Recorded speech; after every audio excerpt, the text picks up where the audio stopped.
Price the Lord, ஹல்லேலூயா. கிறிஸ்துவுக்குள் பிரியமானவர்களே, இந்த அருமையான காலை வேளையிலும் தேவ சமூகத்துக்கு வந்த உங்கள் ஒவ்வொருவரையும் இயேசுவின் இணையற்ற நாமத்தினாலே அன்பின் வாழ்த்துக்கள். இந்த நாளிலும் 1 தெசலோனிக்கர் 4ஆம் அதிகாரம் வசனத்தை நான் வாசிக்கிறேன். 3ஆம் வசனம், நீங்கள் பரிசுத்தம் உள்ளவர்கள் ஆக வேண்டும் என்பதே தேவனுடைய சித்தமாயிருக்கிறது. அந்தபடியே நீங்கள் வேசி மார்க்கத்துக்கு விலக்கி, ஹல்லேலூயா, அவனவன் தன் தன் சரீர பாண்டத்தை பரிசுத்தமாயும் கனமாயும் ஆண்டு கொள்ளும்படி. ஹல்லேலூயா.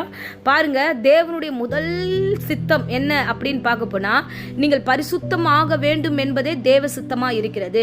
ஸோ நீங்கள் வாலிப பிள்ளைகளாக நீங்கள் எப்படி இருக்க வேண்டும்? பரிசுத்தத்தோடு உங்கள் சரீரங்களை ஆளுகிச்சணும். அவனவன் தன் தன் சரீரத்தை சுத்தமா வச்சுக்கணும் அப்படின்னு ஆண்டவர் விரும்புகிறார். பாருங்க, 7வது வசனம் அதிலே சொல்லுகிறது. 1 தெசலோனிக்கர் 4:7 வாசிக்கிறேன். தேவன் நம்மை அசுத்தத்திற்கல்ல பரிசுத்தத்திற்கே அழைத்திருக்கிறார். ஆகையால் அசட்டை பண்ணுகிறவன் மனுஷரை அல்ல, பரிசுத்த ஆவியை நமக்கு தந்தரல தேவனையே அசட்டை பண்ணுகிறான். உங்கள் சரீரங்கள் அசட்டை பண்ணாதபடிக்கு ஜாக்கிரதையாக உங்கள் சரீரத்தை பரிசுத்தத்துக்கு நேராக நீங்கள் நடத்த வேண்டும். ஏனென்றால் கர்த்தர் தம்மை குறித்து என்ன சொல்லுகிறார் என்றால், 1 பேதுரு 1ஆம் அதிகாரம் 14ஆம் வசனத்தை நான் வாசிக்கிறேன். 14, 15 வசனங்களை நம்ம தொடர்ந்து வாசிப்போம் என்றால், அவர் 16வது வசனத்தில் சொல்லுகிறார், நான் பரிசுத்தர் ஆகையால் நீங்களும் பரிசுத்தமா இருங்கள். 15வது வசனம், உங்களை அழைத்தவர் பரிசுத்தரா இருக்கிறது போல நீங்களும் பரிசுத்தம் உள்ள பிள்ளைகளா இருக்க வேண்டும்.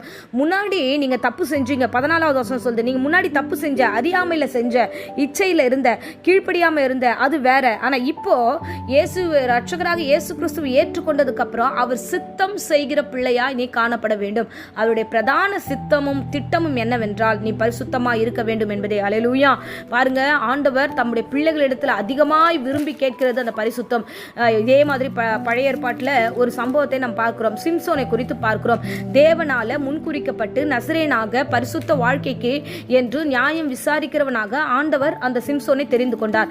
ஆனா சிம்சோனுடைய காலங்களில் என்ன ஆகுது அப்படின்னா, அவன் பாவத்து நிமித்தமாக, இச்சை நிமித்தமாக ஒரு பெண்ணை பார்க்கிறான், அந்த பெண்ணோட லவ் பண்றான். ஸோ அது நிமித்தமாக சில இச்சைகள் அவனுடைய வாழ்க்கையில உள்ளே வருகிறது. இதனால அந்த பெண் ஒரு காலகட்டத்தில் அவனுக்கு கிடைக்காம போகும்பொழுது அவன் நீட்டா எங்க போறான்னா, ஆண்டவரே இந்த பெலிஸ்தர் வந்து என்னை ஏமாத்திட்டாங்க, இந்த பொண்ணை வச்சு என்னை ஏமாத்திட்டாங்கன்னு சில விஷயங்களை சொல்லிட்டு அவன் திருப்பி ஆண்டவர்கிட்ட மன்னிப்பு கேட்டு, நான் இனி அந்த பாவத்தில் போக மாட்டேன், பெலிஸ்தர் பொண்ணை நான் பார்க்க மாட்டேன்னு சொல்லியிருக்கலாம். ஆனால் அவன் வந்து சிம்சோன் அப்படி போல தப்பான வழியில் போயிட்டோமேன்னு சொல்லிட்டு மறுபடியும் திரும்பி வந்து ஃபீல் பண்ணாம அதுக்கும் மேலே ஒரு தப்பு செய்கிறான். பரிசுத்தவான், நியாயாதிபதி, தேவனால் தெரிந்து கொள்ளப்பட்டவன், இஸ்ரவேல் ஜனங்களை காப்பாற்ற வேண்டும் என்று ஆண்டவர் அழைப்பு பெற்றவன்.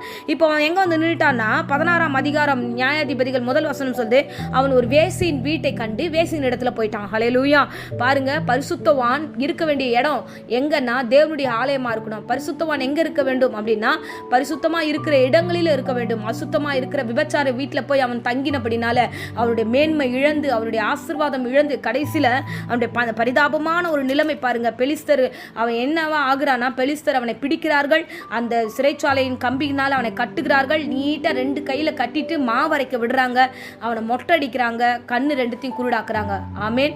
ஸோ ஆவிக்குரிய கண்கள் போய் அதுவரைக்கும் பரிசுத்தரை கண்டு கொண்டிருந்த அந்த கண்கள் இப்பொழுது கண் பிடுங்கப்பட்டவனாக மாறுகிறான். பாருங்க, ஒரு சின்ன இச்சை, சின்ன பாவம், ஒரு சின்ன லவ், அவன் நினைச்சது ஒரு விஷயம்தான், அதுக்கு வந்து தேவ சித்தத்துக்கு மாறாய் அவன் செய்ய ஆரம்பிக்கும் போது சில உணர்வுகளை ஆண்டவர் கொடுப்பார். நீ இப்பயாவது திரும்பி வந்துரு, நீ திருப்பி திருப்பி தப்பு செய்யாத. நம்ம ஒரு வேளை தப்பு செஞ்சுட்டோம்னால ஆண்டவர் மன்னிச்சிருவார். மன்னிப்பு கேட்கும் போது நம்ம திருப்பி மேற்கொண்டு அந்த பாவத்தை நம்ம அதிகமாக செய்யக்கூடாது. சிம்சோன் அப்படிதான் செஞ்சான், தப்பு செஞ்சான், மறுபடியும் வரல, ஆண்டவர் கிட்ட வர மறுபடியும் போய் ஒரு வேசி இடத்துல போனான். அந்த தவறு நம்ம யாரும் செய்யக்கூடாது. அதுக்குதான் தெசலோனிக்கர்ல ரொம்ப தெளிவாய் ஆண்டவர் சொல்லிட்டாரு, சரீரத்தை பரிசுத்தமா நடத்துங்க, அவனவனுடைய சரீரத்தை பரிசுத்தமா ஹேண்டில் பண்ணுங்க, அதை யாரும் அசட்டை பண்ணக்கூடாது. இந்த பொண்ணு தானே கூப்பிட்டா ஈஸியா நம்ம பின்னாடி வந்துடும், இந்த பையன் தானே கூப்பிட்டா ஈஸியா வந்துருவான், தண்ணி அடிக்கிறதுக்காக இருக்கட்டும், சிகரெட் பிடிக்கிறதுக்காக எதுனாலும் வந்துருவான், சினிமாக்குனாலும் வந்துருவான், இந்த பொண்ணு தானே எங்க கூப்பிட்டாலும் பார்க் பீச்சுன்னு வந்துடும் சொல்லிட்டு நம்மளை குறித்து தவறுதலான இச்சையான ஒரு விஷயத்துல நம்மளை வந்து